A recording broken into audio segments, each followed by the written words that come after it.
ito naging ano na nagiging madalas natin ginagawa, 'di ba, yung nagpe-pray tayo. Mm. Well, supposedly habit natin na mag-pray, ano. Yung may mga especially yung time na na yung troubled times natin, doon natin usually nagda-divulge into prayer. Mhm. And sometimes, umabot tayo sa point na yung tinatanong natin, bakit? Parang why, di ba? Yan ang question eh. Mm. Pero, ang ano naman doon, mali ba na itanong natin si God ng why? Mm. Ibig sabihin ba nun, unbelief or doubt pag sinasabi natin kay God na why? Na ang nung inaano ko to, no, nung iniisip ko yung topic, tas na come across ko tong why. Tas na ano ko na sa Bible, ang dami rin palang, kumbaga common din pala na nagtatanong sila kay God. Yung isa, yung mga example na kinuha ko, ito lang, yung sa Numbers, si Moses, nung time na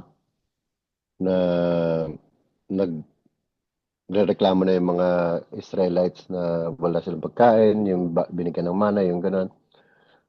Nag Pinoprovide naman ni God, pero nag-aano si Moses, tinatanong niya si God na parang, why have you brought this trouble on your servant? Sabi ko, na Mm. parang pinagsisilbihan naman kita, sinunod kita simulat sa pool, parang gano'n. Tapos tinatanong niya, why? Nagtatanong siya ng why, what have I done to displease you? Mm. Umabot pa nga sa point na sinabi niya na ano eh, do me a favor and spare me this misery. Na parang patay mo na lang ako, ay, Mm. para siyang, kumbaga ganun din siya ka-desperate, umabot siya sa ganun. And si Moses na to, somebody who was able to see God ng ano, di ba? Experience God na face to face. So, tapos yung isa pang example is yung sa si David naman. Yung mga laments ni David na, why Lord do you stand far off? So parang, di ba minsan hindi natin, parang ang layo-layo ni God sa atin. So, nararamdaman din nila yun. Why do you hide yourself in times of trouble? Na parang kung kailan may problema ko, tsaka wala, tsaka ka, hin- tsaka ka hindi nadidinig. And then, yung isa pa, example, si Job, na napaka-righteous na tao, and yet, ginamit siya na parang prize trophy ni God, di ba? Na nung nangyayari na lahat sa kanya yun, tinanong niya rin na parang, nagkasala ba ako? What have I done to you? You who see everything we do, parang, have I become a burden to you? So parang tinatanong niya si God, ano, na parang why? Eh, isa pang example na ano, ginamit na kinuha ko is ultimo si Jesus nung nandun sa cross, napasabi rin siya ng why have you abandoned me? Na parang, although may ano nga to na parang ginamit niya yung Psalm 22, di ba? Pero Mm. andun din yung ginamit pa rin niya yung word. I mean, nagtanong pa rin siya na parang why? Yeah. Why have Yeah. you abandoned me, di ba? So parang yung mga times na ito, times in our trouble, yung pagtanong ng why, I think hindi naman siya more of ano, hindi naman siya more of uh, unbelief or doubt. But for me, I think it's trying to find your place with God. Na parang kung nangyayari sa lahat ng ito, bakit instead yung perspective na you're looking up to God and saying why, it's more of looking down from God's perspective na parang bakit sa akin nangyayari ito. So, ang mahirap diyan sa ano sa question na to na why God, yung pag silent kung kailan nagtatanong ka ng why, yun na yung time na silent si God sa atin eh, no? And yung yung sagot ba diyan sa kung bakit ano silent si God minsan makukuha ba natin sa Mark 4:38? Sinong nakakaalam ng Mark 4:38? Natin natin. Mark 4. Jesus was in stern, sleeping on a cushion. The disciples walk him and said, Teacher, Yun ba ang sagot kung bakit tahimik si God? Kasi uh, natutulog siya. Kaya siguro rin si Gary B, di ba, napagawa ng kanta kasi uh, bakit ito yung sagot. Pero ako sa tingin ko, in his silence, it's more of John 11:35, which is yung sa part ni Lazarus na Jesus wept. Na parang, um, kahit na quiet si God, I believe na Jesus is weeping with us. Kasi ano tayo ano na tayo, we are brothers and sisters in Christ. So parang adopted children na tayo. So andun na yung I'm sure na God, yung feelings ni God is with us. Ang sabi nga sa Psalms, di ba, na parang yung Psalms 34, na the righteous cry out and the Lord hears them. He delivers them from all their troubles. And then yung sa verse 15 ng Psalm 34, the Lord is close to the brokenhearted and saves those who are crushed in spirit. Tsaka, so alam natin na naririnig ni Lord lahat ng iyak natin, lahat ng tanong natin sa Kanya. And then, sabi rin sa Psalms na Psalm 56 verse 8, na you keep track of all my sorrows. You collected all my tears in your bottle. You have recorded each one in your book.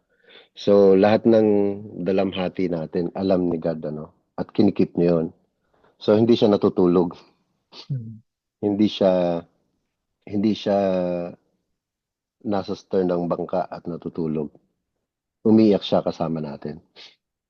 Ngayon, ang isa pang question ang isa pang question is pag nando na tayo sa point na yon, si God ba kailangan tayong sagutin? Required ba siya na sagutin tayo? Fortunately kay Moses nung nagtanong siya ng why sinagot siya ni God na reading further dun sa verse na yon. Sinagot siya ni God na parang kumuha ka ng mga tao and i-appoint ko sila or bibigyan ko sila ng Holy Spirit para i-share yung burden with you. Tapos, si Job naman, sinagot din siya. Pero ang haba ng sagot sa kanya, 3 chapter. Pero yung sagot sa kanya, hindi rin naman din, hindi to tulad ng answer sagot his question. hindi tulad ng sagot kay Moses na binigyan siya ng sagot. Yung sagot sa kanya, iba na parang, sino ka ba? Wala Para kang questionin karapatan ako. magtanong. Yun yung wala kang karapatan. Kilala mo ba kung sino ako? Bakit Yeah. mo ako na-question? So parang, and yet, pero sinagot pa rin siya. Yun nga lang, hindi yung sagot na in-expect niya. Pero may times din na hindi siya talaga silent. Hindi siya sumasagot, Ang pinaka-example siguro nito is makikita natin sa Bible. Pero, hindi siya nakasulat sa Bible. Yun yung time between ni Malachi tsaka ng New Testament. So, for 400 years, silent si God. So, yun yung, para sa akin, part of the Bible na hindi nakikita, hindi nakasulat, pero message din ni God na parang He's silent at some time. Na for sure dun, so I don't think na sa 400 years na yun, okay lang lahat ng Israelites, wala silang naging problema. All over yung 400 years na yun, meron, ang pinangahawakan nila is yung scriptures nila. Up to the time nang dumating si Jesus, di ba, naging practice nila yun na nag-read ng scripture sa temple, ng ganun. So parang yung time na silent si God for 400 years, at least na they were given yung ng scripture, yung gift of scripture, na kahit walang prophet, walang anything na nagsispeak, meron na sila nung scripture na yun. Unlike nung time ni Moses, nung time ng mga prophets, dindevelop pa lang yung scriptures. Nagsusulat pa lang sila. Somehow, dun sa 400 years na yon, alam ni God na kahit tahimik ako, meron na siyang na-impart. At ganun din tayo ngayon sa sa panahon ngayon, we're given the gift of the scripture na nandun lahat nakalagay yung meron mga promise ni God. Yung ang kung titingnan natin kung i-research mo, sobrang dami ng promise ni God na nakalagay sa Bible na kayang-kayang punan lahat ng question natin. Yung isang example lang is yung sinasabi ni Isaiah na 41:10. Sinong gustong magbasa? Sige bro. Don't be afraid, for I am with you. Don't be discouraged, for I am your God. I will strengthen you and help you. I will hold you up with my victorious right hand. Di ba parang napaka-assuring agad ng message ni God sa atin. At hindi lang isa, kumbaga ang dami. Sa Deuteronomy, meron din. So, yung ito, favorite ng anak ko to, the Lord Himself goes before you and will be with you, never leave you, nor forsake you. Do not be afraid, do not be discouraged. So, in times of yung questioning natin, in times of silence, sa umpisa pa lang, sa Old Testament pa lang, bumibitaw na si God ng mga assurances. Kasi alam niya na may mga times talaga na gano'n, na magiging quiet, magiging silent. Sa isa pang favorite na lagi nating narinig itong Jeremiah, Mhm. yung for I know the plans I have for you, declares the Lord, plans to prosper you and not to harm you, plans to give you a hope and a future. So parang hindi pa nag hindi pa nagtatapos na, meron pang marami pa. Exodus 14:14, the Lord will fight for you, you will only need to be still. 'Di ba? Na parang kung ano man ang hinaharap mong trouble or or roadblock, meron at merong assurance si God sa Bible na magsaswak dun sa pinagdadaanan mo. Mhm. Yung favorite ng lahat na Psalm 23, meron pa rin doon. At nakakatuwa din na yung mga verse na to, na parang kahit sa mga non-believers, sikat sa kanila yung verses na to. Meron at merong mga words of assurances from God. So parang ang daling i-share din sa iba kahit non-believer. Yeah, Kasi aware sila, familiar sila dun sa yeah. Totoo.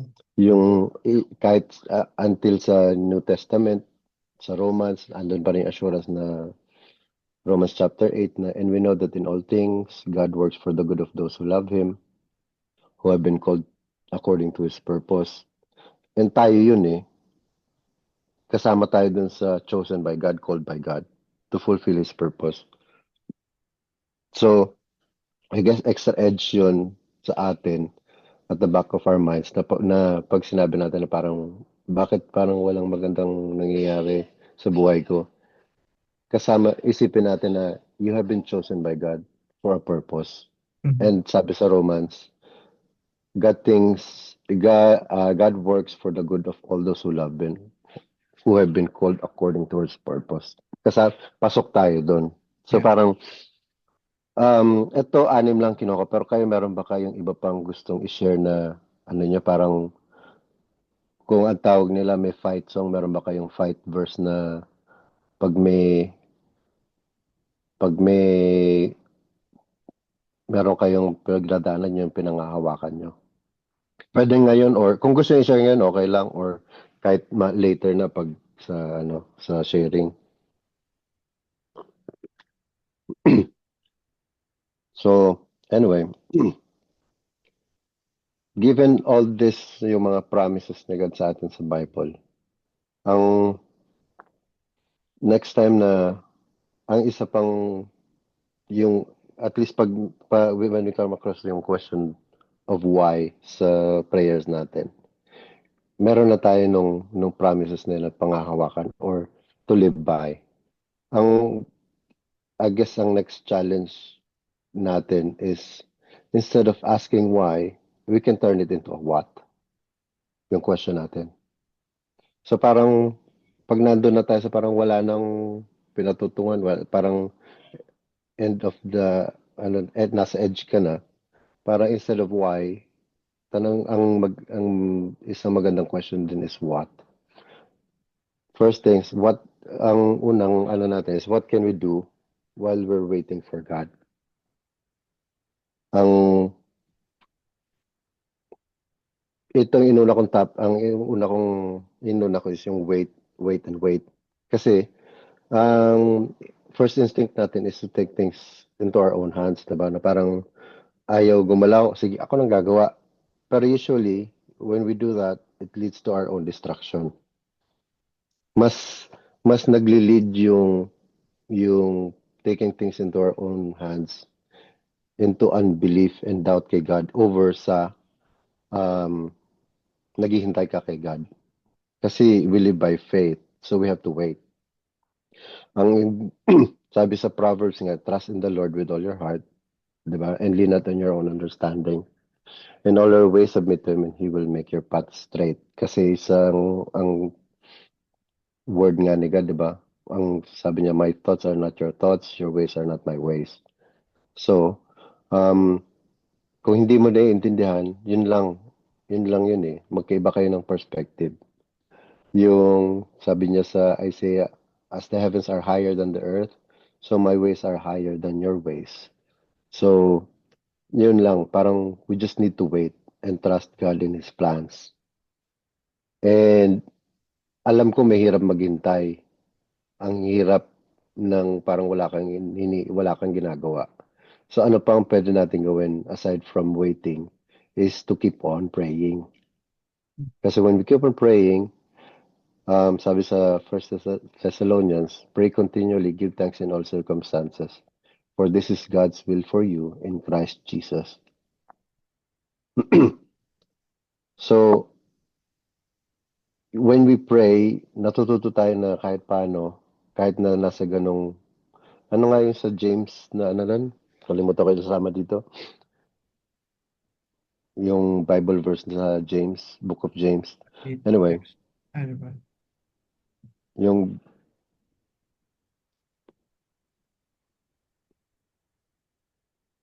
uh, anyway, so when we pray, sinabi din dito na it's God's will for you in Christ Jesus na to give thanks in all circumstances. So kahit na hindi mo feel mag-pray or parang wala kang gana mag-pray ka pa rin and give thanks. Kasi yung prayers natin, it helps us align our thoughts with God's thoughts. So usually, yung prayers natin, iniisip natin, nagbabago yung prayer mo kasi iba na yung priority mo. Pero sa totoo lang, yung prayer mo, nagiging in tune sa thoughts ni God. Kaya yung sinasabi natin na nagbago na yung prayer mo, it's because of God's will din na parang nako-conform mo na yung sarili mo kay God. And isama na rin natin sa prayer, when we do our prayer, is to read God's word. Kasi sabi sa Psalms, blessed is the one who does not walk in step with the wicked or stand in the way, that sinners take or sit in the company of mockers, but whose delight is in the law of the Lord and who meditates in His law day and night. Kahit na doon pa sa Old Testament, sinabi na rin yun sa mga Israelites na parang, di ba, isulat niyo yung law, put this in your head and and bind it in your arms. Kaya kung makikita mo yung mga Jewish until ngayon, meron silang parang maliit na box sa ulo. Para meron silang tinatali sa ulo, tapos may square na box. Tsaka meron silang binabay na ganun sa kamay. Gamit nila So, yun.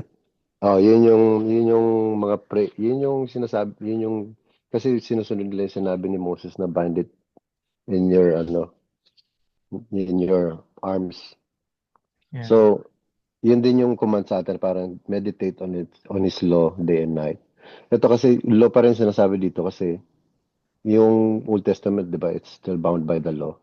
So ngayon, sa modern age, meron na tayo ng Bible. It's the Word of God na. So we have to meditate on it, on His Word.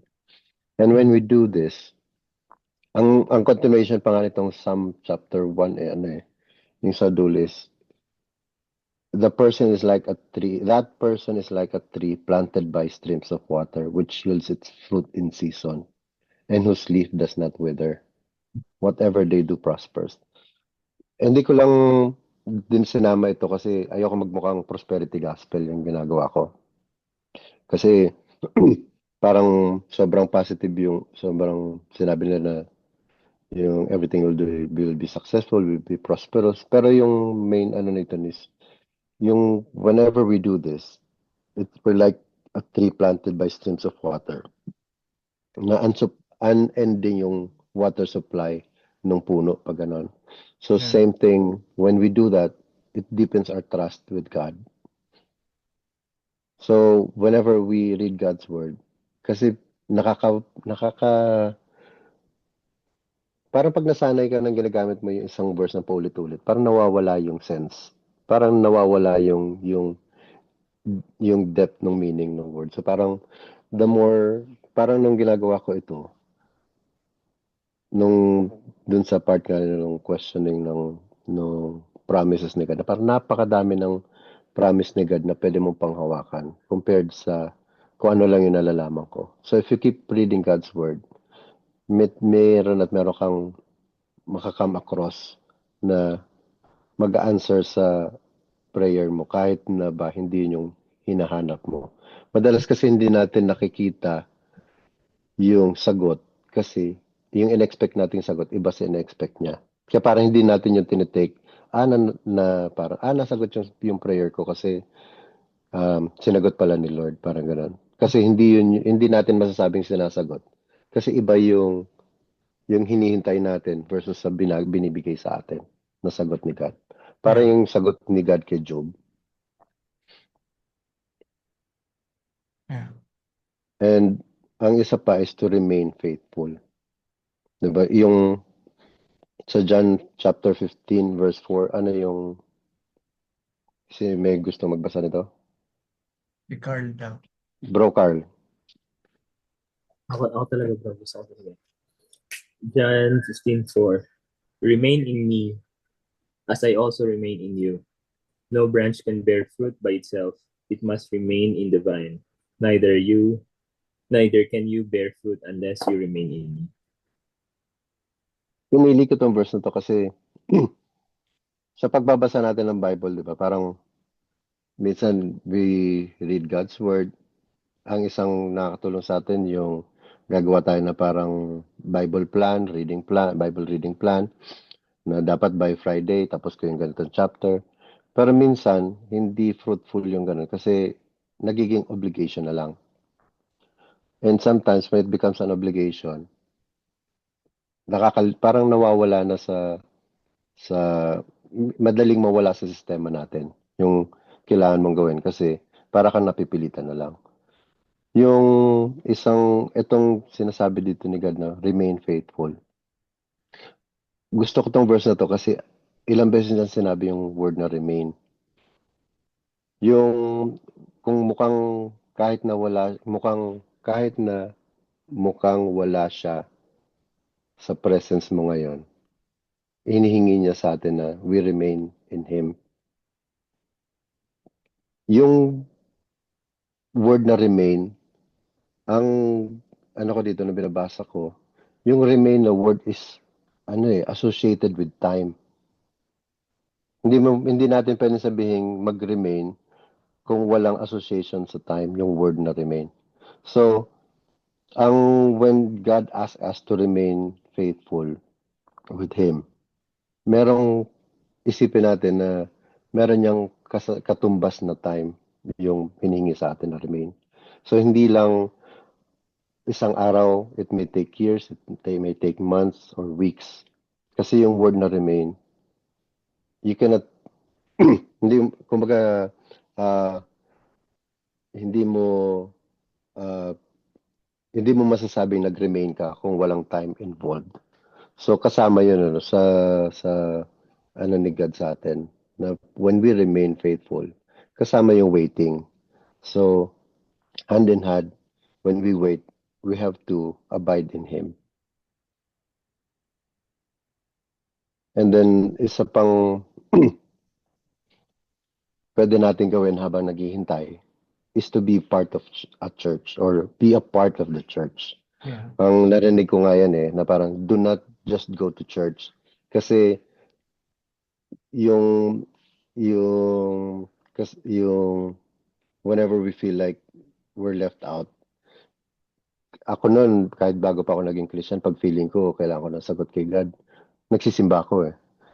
So, ang narinig ko, or wag ka lang magsimba. Don't just go to church. Be a part of the church. Kasi when ang sabi sa Acts, they devoted themselves to the apostles' teaching and to fellowship, to the breaking of bread and prayer. All the believers were together and had everything in common. So, ang maganda pag naging part ka ng church, you're surrounding yourself with God's people. So, in a way, when you're part of a church, nagiging nagiging intertwined ka dun sa, nagiging ano bang Tagalog term nun? Parang sort of camaraderie mo with your fellow believers, na-align lalo yung faith mo. And parang yung ni Bro Edward, di ba? Yung nagpe-pray siya sa church, pag pinagpe-pray niya yung ibang tao, na parang yung pinagdadaanan mo, hindi mo alam, may dadalhin sa yung tao, si God, na parehas kayo na pinagdadaanan. So if you're not part of the church, hindi mo magagawa yun. Experience yun. Yes. Hindi mo magagawa yun. And at the same time, yung peace na nabibigay sa iyo, na hindi mo alam whenever you do that, na nakatulong ka sa ibang tao, merong reciprocity na hindi lang sila natulungan mo, pati sarili mo, magkakaroon ka rin ng peace. Yeah. Tsaka Pops, add ko rin yung on that note, no. Tsaka si God kasi, if you're a follower of Christ, bibigyan ka niya ng spiritual gift, no. Other than your talent, meron ka pang spiritual gift. 'Di ba? Yung talent dahil yan sa genes mo, 'di ba? Pero yung gift, yung spiritual gift dahil Kristiyano ka. So ipo-provide yan ni God. Yung gift na yan, para yan in building up the church, yung mga tao. So, nasaan yung Yeah. tao? Nasa congregation eh. Yan, nandun siya eh. So, if you are not part of any church, wala kang avenue to use that gift. Kaya importante na, hindi ka bibigyan ni God ng gift kung ayaw ka niya mapunta sa church. So, magugulat ka, pag nandun ka sa church, magugulat ka, kailangan may in-need sila doon sa kaya mong gawin na yung iba hindi kayang gawin. Yun. Yeah. Ang isang ko dito, meron kasi akong yung Bible study group na ina-attendan ko sa church. Meron ako isang na-meet na on fire siya kay God, on fire siya na parang kinukwento niya na sort of nangingi siya ng assurance dun sa pastor namin kung okay lang daw ba na yung sasama siya dun sa nakatayo sa kanto na may hawak na billboard na Jesus is coming, honk for Jesus, yung mga ganon, na may nagpupukpok ng mga kaldero. Na parang nung sinasabi niya yun na ganon, na parang sa akin, gusto niya on fire siya for God, pero parang walang direction yung ginagawa niya. Parang hindi, in my opinion, pwedeng yun yung leading sa kanya talaga ni God, ano? Pero sa akin, sa opinion ko, parang more on, ano lang yun, yung first impulse na gusto niyang gawin. Kasi on fire siya, na para to reach a lot of people, yun yung gagawin niya. Pero parang hindi kasi organized yung dating ng bigla ka na lang tatayo dun sa bigla ka na lang tatayo sa bus, tapos magbabasa ka ng Bible na hindi pwedeng meron kang hit or miss yung gagawin . Pero when you're part of a church, you become part of a mission ni Christ, which is yun yung ginagawa ng mga churches. Meron din silang mga missions na you can be a part of, na hindi mo alam, yun yung leading pala sa'yo ni God. Parang yung nung tinayong tabernacle, God, si God yung nagdala ng mga weavers, ng mga silversmith, yung mga woodworkers. Si God lahat yung nag-provide. Kinuha niya sa mga tao. And at the same time, um, yung ikaw din, yung pag nandun ka sa time na parang nasa edge ka na, parang wala kang patutunguhan. Somehow, para sa akin, somehow it's sort of a gift from God din na your hands are empty.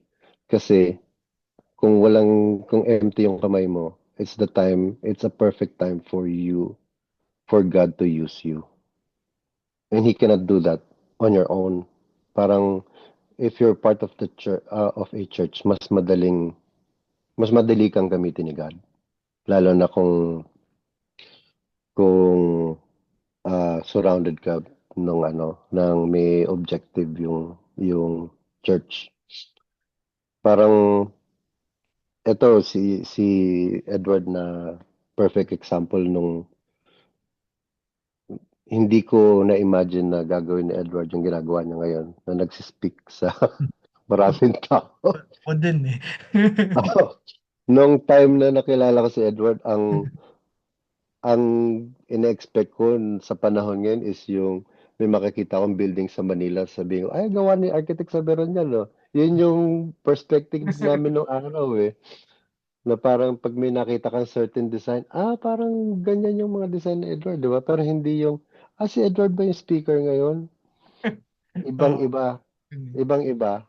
So, yan yung ano ko, na parang meron, tapos yung ano rin, yung isa pang uh, example dito, yung isa pang ka-Bible study ko, ano siya, nagtatrabaho sa dealership ng kotse, sa mga services, sa kasa nagtatrabaho.